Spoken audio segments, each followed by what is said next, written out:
예수님께서 십자가에 죽으신 그 고난의 순간들과 또 사건들을 우리 한 주간 동안 우리의 마음을 피워서 그 말씀들을 쭉 살폈고 들었고 배웠습니다.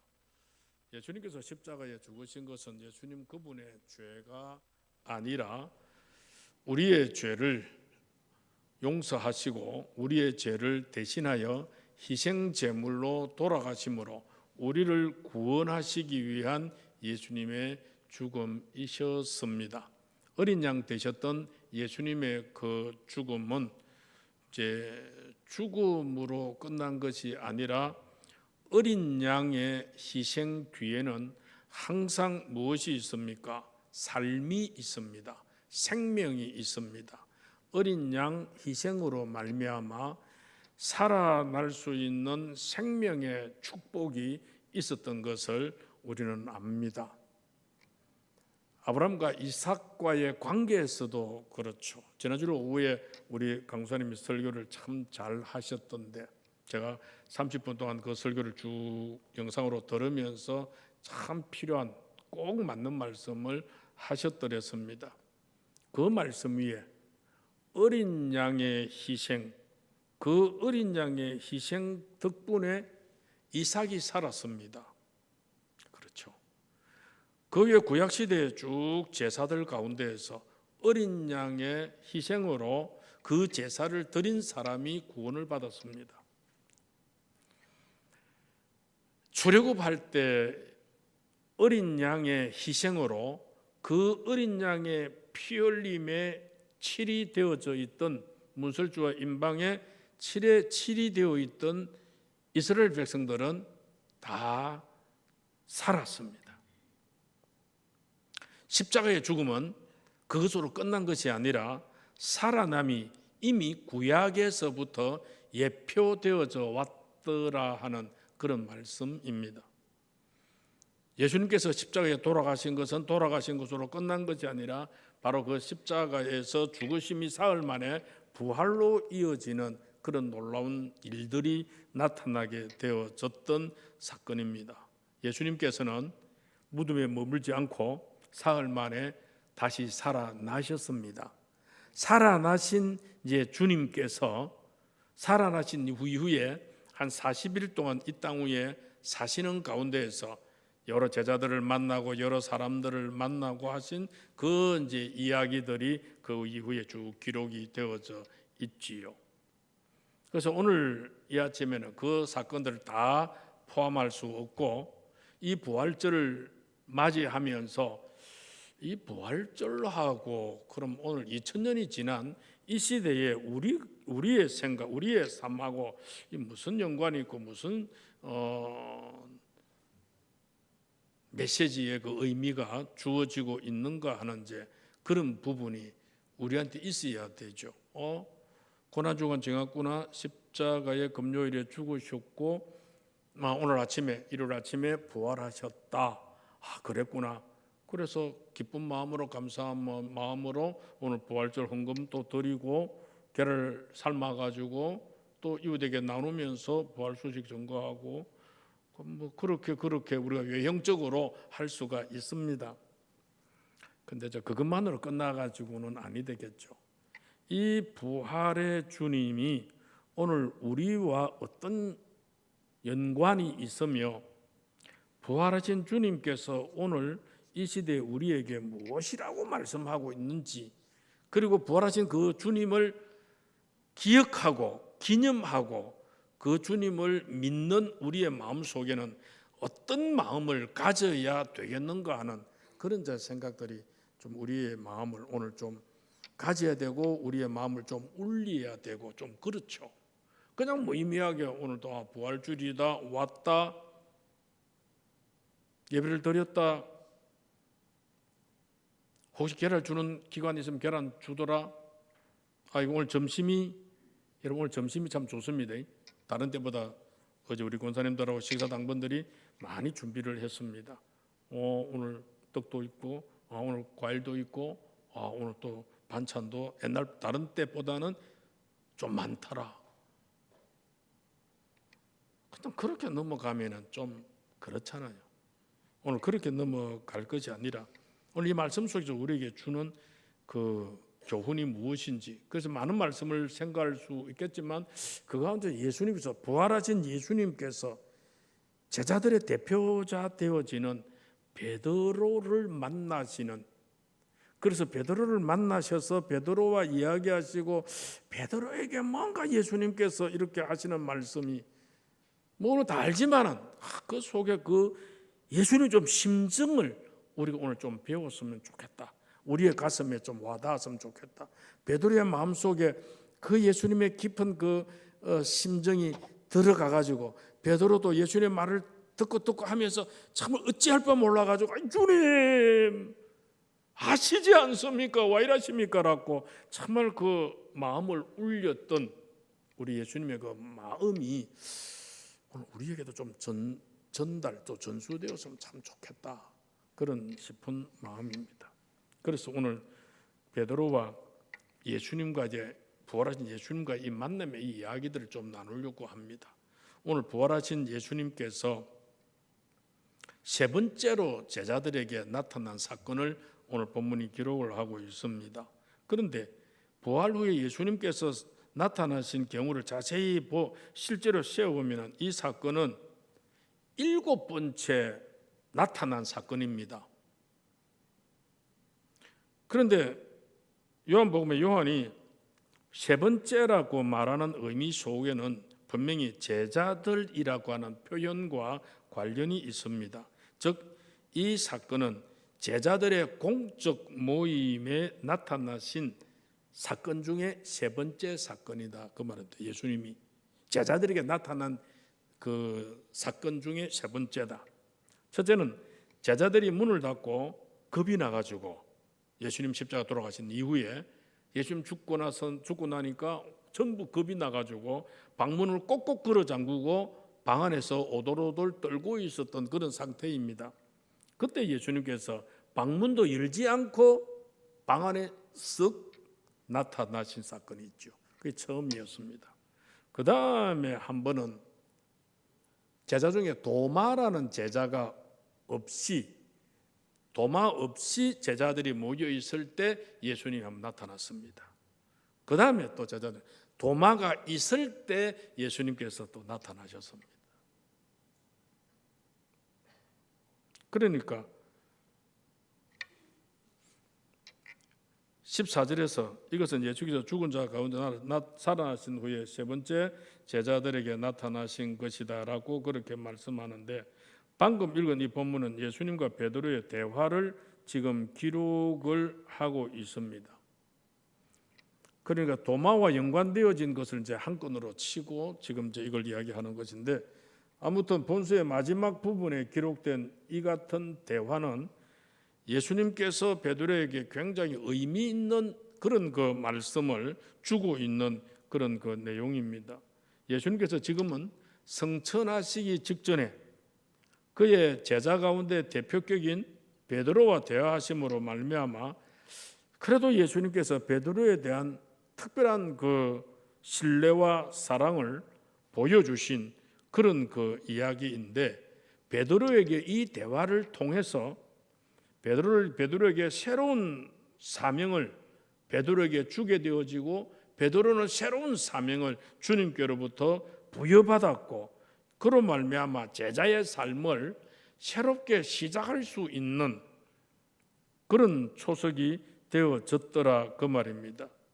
여기에서 주의해야 할 한 가지 사실은 모든 대화의 주도권은 전적으로 주님께 있었습니다.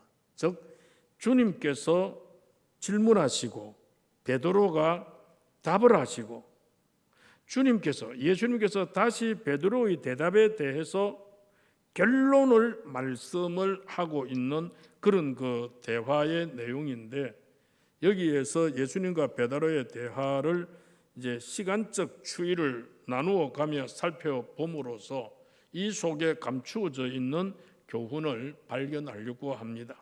그 첫째가 뭔가 하면은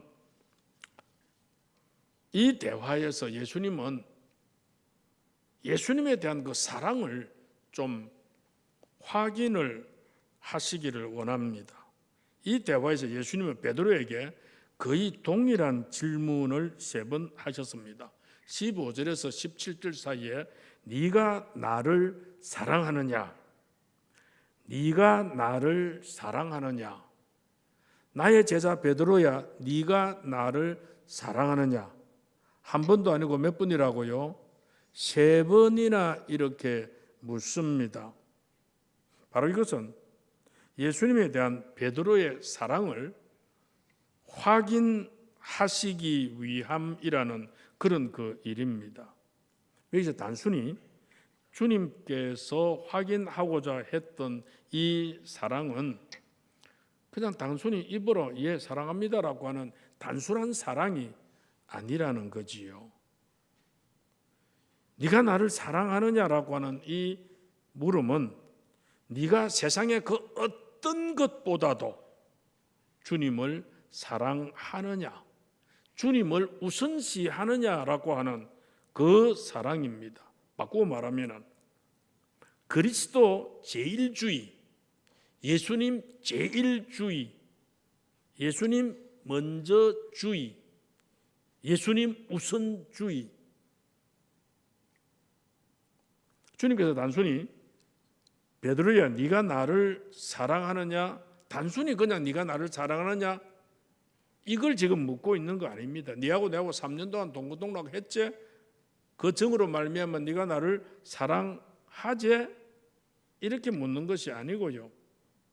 지금 예수님은 베드로에게 묻는 것이 베드로야 네가 나를 그 다른 어떤 사람보다 네가 나를 사랑하느냐?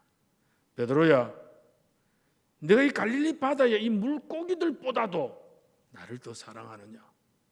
베드로야 네가 이 바다에 떠 있는 이 선박 이 배보다도 나를 더 사랑하느냐? 고기를 잡는 이 그물들보다도 나를 더 사랑하느냐?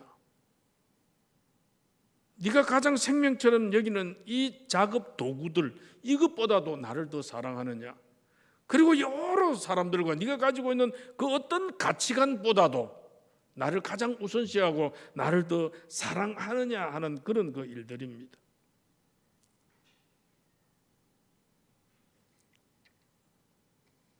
동시에 이 말은 네가 다른 사람들이 나를 사랑하는 것보다도 다른 제자들이 나를 사랑하는 것보다도 나를 더욱 사랑하느냐? 묻고 또 묻고 또 묻고 하는 이 질문이었습니다. 요근데 주님께서는 베드로가 가진 그 사랑의 궁극적인 대상이 예수님 자신이기를 요구하고 있는 것입니다. 가장 중요하고 가장 우선시해야 될 사랑의 대상이 다름 아닌 예수 자신임을 가르치고 있고 네가 그렇게 가지고 있느냐라고 확인하고 확신시키고 있는 그런 내용이다 그 말입니다. 예수님께서 왜 이처럼 이런 사랑을 강조하셨을까요? 간단합니다. 그리스도의 증인으로서의 삶을 살기 위해서는 그 이후로 그리스도의 증인, 전도자의 삶을 예수는 나의 구주라는 사실을 예수님은 십자가에 죽으시다가 3일 만에 부활하신 주님이고 우리의 메시아고 구세주라는 그 사실을 많은 사람들에게 전혀 알지도 못하는 사람들에게 유대 땅을 벗어나서 이방인과 터키와 그 지중해 근원에 있는 여러 나라들을 향해서 나아가서 복음을 전해야 되지 않습니까? 그럴 때 주님께 대한 사랑이 없이는 참 불가능하거든요. 주님께 대한 절대적인 사랑이 전제될 때야라만이 비로소 제자로서의 도리를 감당할 수가 있는 일이었습니다. 주님을 향한 충만한 사랑이 무장된 그 사람이 될 때에 비로소 그는 복음의 파수꾼이 될 수가 있었고 또 여러 가지 찾아오는 고난을 헤쳐나갈 수 있고 순교의 길까지 갈 수 있는 그런 자세다 그 말이죠. 당시 제자들은 로마 정부와 유대인들에게 극심한 핍박을 받고 있었습니다. 그런데 실상은 앞으로 전개될 대박해에 비하면 현재 당하고 있는 이 핍박은 아무것도 아니었습니다. 이 같은 현 상황, 그리고 앞으로 다가올 더 큰 악조건을 다 타파하고 이겨내기 위해서는 주님을 사랑하는 그 철저한 마음으로 무장이 되어 있지 않으면 안 되겠다, 그 말이지요. 바로 이런 이유 때문에 주님께서는 그토록 진지하게 그리고 끈질기게 베드로의 사랑을 확인하신 것입니다. 우리 사람과 사람 사이에, 보통 좋아하는 사람 사이에서도 진짜 니 내 좋아하나? 예? 진짜로 니 내 좋아하나? 그래. 왜? 정말로 니 내 사랑하나? 왜로 내 의심하나? 우리 사람과 사이에서도 계속 다지고 물어보면은 진짜 왜 이렇게까지 이렇게 하냐? 진짜로 좀 심각한 그런 어떤 마음 분위기까지 가지 않습니까?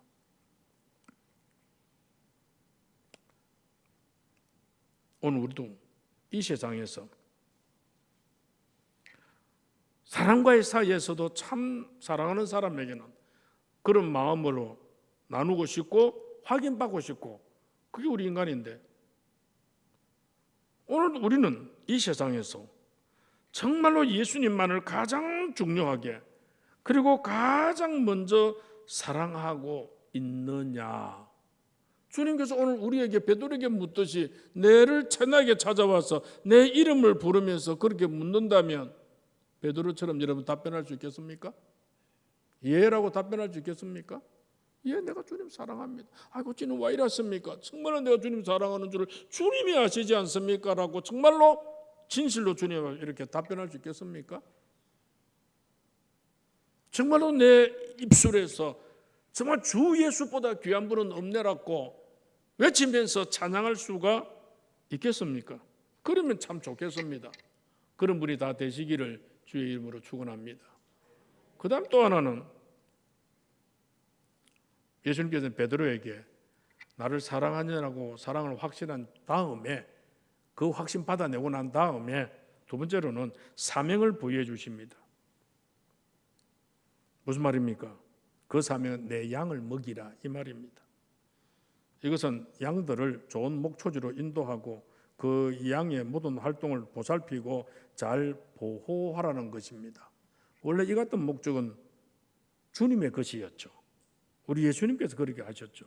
예수님께서는 참 목자로 이 땅에 오셨고 돌아가시기 전까지 자식에게 주어진 모든 양들, 성도들을 살피고 인도하신 분이었습니다. 이제 곧 주님은 성천하실 것이기 때문에 그 사명을 베드로에게 지금 맡기고 있는 겁니다.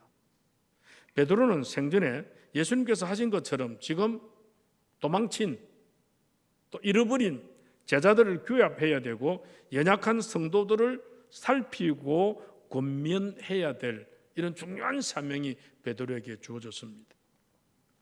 예수님의 죽음 이후에 제자들이 흩어졌죠. 주님께서 부활처럼 나타나셨지만 아직까지 그 부활을 믿지 못하는 사람들도 있었고요. 그리고 얼마 있지 아니하면은 그 이후에 20년 지나지 않아서 이단을 비롯한 여러 세력들이 교회와 성도들을 위협하는 그런 위기에 처하게 되어질 것입니다. 우리 이쪽 뒤쪽에 있는 서신서를 쭉 보면은, 골로새서나 디모데전서나 쭉 뒤쪽으로 보면은 각 교회들마다 고린도 교회를 비롯해서 전부 이 이단 세력들과 적 그리스도와 또 신앙과 믿음을 혼란케 하는 이런 거짓 교사들이 교회 속에 막 나타나고 들어오고 하는 이런 것들을 지금 있잖아요. 베드로는 이 같은 처지에 놓일 성도와 교회를 다스리고 인도할 책무를 주님께로부터 부여를 받습니다. 하나님께서는 우리가 하나님을 사랑하기를 원하십니다. 누가복음 10장 27절에 보니까 대답하여 이르시되 내 마음을 다하고 목숨을 다하고 힘을 다하여 뜻을 다하고 주 너의 하나님을 사랑하고 또한 내 이웃을 내 자신같이 사랑하라라고 말씀을 하셨습니다. 하나님께서는 우리에게 바로 사랑하라라고 하는 사명을 그의 사랑하는 자녀들에게 주셨습니다. 그 삶이 목자로서의 삶이죠. 연약한 자의 믿음을 강하게 하고 위기에 처한 성도와 교회를 살피고 인도하는 그 책임이 목자에게 있는 그 사명입니다. 베드로에게 주신 그 사명은 오늘 우리 모두에게 주신 사명입니다. 많은 사람들에게 그 사람들이 믿음과 신앙에 온전하고 돈독하게 세워갈 수 있도록 그분들을 케어해주고 또 이렇게 세워나갈 수 있는 성숙의 자리에까지 끌어나가질 수 있는 그런 그 책임, 그런 일들을 오늘 믿는 자, 주님을 따르는 자들에게 주신 사명이었더라 그 말입니다. 오늘 우리에게도 주셨습니다. 내 혼자 잘 믿고 내 혼자 천국 가려고 하는 그런 생각으로 나는 나 홀로 생각하지 마시고요. 분명히 내가 케어해 줄 수 있는, 내가 돌볼 수 있는, 내가 섬길 수 있는 성도가 있어지기를 바랍니다. 그것이 주님께서 사랑하는 자에게 사명을 주셨고 또 그 사명을 감당하는 자에게 착하고 충성된 종이라고 칭찬해 주시고 그런 종들에게 하나님께서 상급으로 채워주시는 우리 하나님을 기억하시기를 바랍니다. 그 다음 또 하나 베드로와 예수님과의 이 대화 속에 마지막 하나가 뭔가 하면은 예수님은 베드로의 순교를 예언하셨습니다. 비유이기는 하지만은 예수님께서는 이 대화의 말미에 베드로가 어떻게 죽을 것인지를 예언해 주셨습니다. 베드로가 당장은 그 의미를 알았는지는 잘 모르겠습니다만은 여기에서 그것이 중요한 것은 아니고요. 중요한 것은 뭐겠습니까? 중요한 것은 즉 사명자, 사명을 받은 자, 곧 제자로서의 삶을 살고자 하는 자에게는 죽음에까지 이르는 고난이 다가올 수도 있다라는 것입니다. 자신의 장래에 대해서 말씀하시는 그런 이 말씀에 베드로는 어떤 일말의 의구심이나 죽음에까지 이르는 고난이 그에게 다가올 수 있다라는 것이죠. 동시에 그가 깨달았든지 알지 못했든지 간에 그의 미래는 순교가 될 것이다라는 이런 생각을 그가 받으면서 그의 생각은 진짜 예수님한테 진짜 사랑받았던 자가 누구냐면은 요한입니다. 예수님한테 그냥 기대가지고 예수님의 품에 안기면서까지 예수님하고 진짜 친밀함을 유지했던 그 베드로, 요한. 그래서 요한의 운명에 대해서도 그가 궁금했습니다. 그래서 예수님의 품에 안긴 저 제자는 앞으로 어떻게 되겠습니까? 라고 물었습니다. 그럴 때 예수님께서는 단호하게 베드로의 태도를 책망하시죠. 여러분 성경 22절 한번 볼까요? 22절 뭐라고 그럽니까? 시작. 예수께서 이르시되 내가 올 때까지 그를 머물게 하고자 할지라도 내게 무슨 상관이냐? 너는 나를 따르라 하시니라. 다시 말해서 베드로는 자기는 죽을 것 같다, 순교할 것 같다라는 그 주님의 말에 심각하게 받아들여야 될 텐데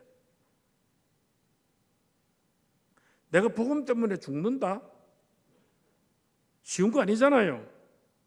그런데 그러면은 죄는요, 예수님께 제일 사랑받고 예수님께 제일 안기면서 사랑받고 사랑드리고 했던 저 친구는 어떻게 되겠습니까? 그 친구 그런 묻는 그 베드로에게 네가 상관하지 마라. 자가 죽든지 살든지 내가 올 때까지 살아있든지 뭐 어떤 일이 일어나든지 간에 신경 쓰지 말고 너는 나를 따르라. 무슨 말입니까? 저 사람은 어떤 복을 받을까? 저 사람은 어떤 칭찬 받을까? 저 사람의 신앙은 주님께로 인정받고 있을까? 저 사람은 나중에 책망받을까? 저 사람은 주님께로 날 한 소리 들을까? 어떨까? 저떨까? 저 사람 쳐다보지 말라는 겁니다. 뭐라는 겁니까? 너 잘해. 너 잘해. 너 잘하라는 겁니다. 너만 나를 잘 따르라. 너에게 주어진 사명, 네가 해야 될 일, 네가 감당이 될 거고 목숨 걸고 그거 가지고 따라오면 돼. 남에게 뭐 배나라 감나라 할 필요 없어. 너 신앙, 너 믿음 그거 잘 간수해. 그래서 내가 너에게 준 사명, 책임, 내가 준 일거리 있잖아. 그거 그대로 잘 감당해내면 되는 거야 이 말입니다. 그래서 요한은 순교당하지 않을 수도 있다. 심지어 주께서 재림하실 때까지도 살아있을 수 있다. 그렇다 하더라도 베드로 너하고는 아무 상관이 없다. 너는 너의 사명에 충실하기만 하면 된다. 그 말이죠. 이건 바로 너는 나를 따르라 강조하는 이 명령문에 의해서 분명하게 드러나고 있습니다. 예수님께서는 베드로가 감당해야 할 유일한 의무는 다른 사람이 어떻게 충성하든지, 다른 사람이 어떻게 전도하러 가든지, 다른 사람들이 어떻게 배를 타고 저 멀리까지 복음을 전하든지, 말을 타고 어느 곳으로 가서 복음을 전하든지 말든지, 어쨌든 너는 그에 대해서 감나라 배나라 하지 말고 너는 목숨을 담보로까지 하면서, 그렇게까지 하면서 주님을 좀 따를 수 없겠냐? 나를 따르라. 목숨을 담보하면서까지라도 나를 따르라. 오늘 이 말씀 여러분 우리에게 주신다면 어떻게 받아들입니까? 나의 모습은 주님 어찌할까요? 물론 이 예언처럼 나중에 전승해 보니까 베드로는 십자가에 달려 죽습니다. 그럴 때 베드로가 하는 말이, 나는 우리 주님 죽으신 것처럼 십자가에 나 바로 못 죽는다. 내 같은 것이 어떻게 우리 주님이 죽으신 것처럼 십자가에 바로 죽을 수 있냐. 나를 거꾸로 매달아라. 십자가에 거꾸로 매달려 순교했다라고 하는 전승이 있습니다. 말씀을 마칩니다. 사랑하는 성도 여러분, 베드로의 사랑을 회복하시고 그에게 새로운 사명을 허락하신 이 시점에서 주님께서 베드로의 죽음까지 단호하게 언급을 하셨습니다. 그 언급하심은 오늘 우리가 과연 어떠한 자세로 맡은 바 사명을 감당하며 살아가야 하는지를 우리에게 교훈하고 있고 말씀하고 있는 줄로 믿으시기를 바랍니다. 우리는 죽음을 각오하고까지 주님을 따르고 신앙생활하고 믿음을 소유하고 있습니까? 아니면은 적당하게 내 즐길 것 즐기고 내 할 것 다 하고 내 누릴 것 누려 가면서 적당하게 주님 손잡고 그렇게 가고 있는, 그건 지금 주님께서 말하는 네가 나를 사랑하느냐 그건 아니죠. 주님께서 베드로를 향해서 네가 나를 사랑하느냐 이것은 네가 좋아하는 그거 다 내려놓고, 네가 우선시하던 그거 다 내려놓고 정말로 네가 나를 위해 목숨까지 내놓으면서까지 사랑할 수 있느냐, 나를 위해 전폭적으로 위하여 살아갈 수 있느냐. 네가 사업을 해서 네가 직장생활을 해서 돈을 버는 그것까지도 우선적으로 주님을 위해서 사용할 수 있고 주님이 원하신다면 드릴 수 있고, 너의 몸과 너의 모든 생각과 가치관을 주님 우선순위로 살아갈 수 있느냐. 괜시리 신앙생활을 하면서 남이 어떻니 저떻니 그거 볼 필요 없고, 남 이야기하는 거 귀담아 듣지 말고, 남이 이렇고 말하고 저렇고 말하니까 그 말에 이래 영향받고 저래 영향받고 흔들리지 말고 오롯이 주의 말씀에 바로 서서 네가 해야 할 너에게 맡겨진 사명, 네가 감당해야 될 영혼을 위한 섬김, 이런 것들을 잘 감당해야 되는데 목숨을 다하기까지 감당할 수 있겠느냐? 여러분, 사람 다 죽습니다. 나도 죽고 여러분도 곧 있으면 죽을 겁니다. 어떤 나이에, 어떤 이유로, 어떤 형태로 죽을지 모르지만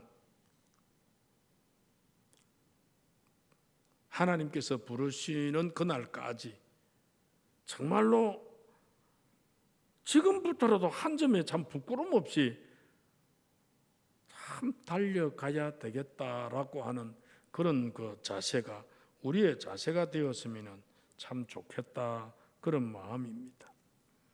결단코 이 땅 위에 살면서 안일과 영화만을 바라는 마음이 우리에게는 더 이상 적합하지 않다라는 것을 오늘 예수님과 베드로의 대화와 이야기 속에서 깨닫기를 원합니다. 자기 십자가를 지고 아골골짝 빈들에까지 가고자 하는 그 마음이 베드로에게 요구했던 그 주님의 요구가 오늘 우리에게 말씀하고 있다라고 하는 그런 말씀입니다. 마태복음 5장 10절에 의를 위하여 박해를 받은 자는 복이 있나니 천국이 그들의 것임이요, 그랬죠. 의를 위하여 박해, 복음을 위하여 핍박을 받는 그거 복이 있습니다. 그런 자에게 천국이 저희 것임이고, 의를 위하여 핍박을 받는 자에게는 생명의 면류관이 그에게 있다는 것을 말씀을 통해 믿으시기를 바랍니다. 고난의 십자가 없이는 제자도도 없고 영광의 면류관도 없음을 명심하시고, 이 부활의 아침에 우리는 정말로 귀한 주님을 향한 올바른 사랑을 회복하면서 내 몫의 태인 나의 사명에 충성할 수 있기를 주의 이름으로 축원합니다.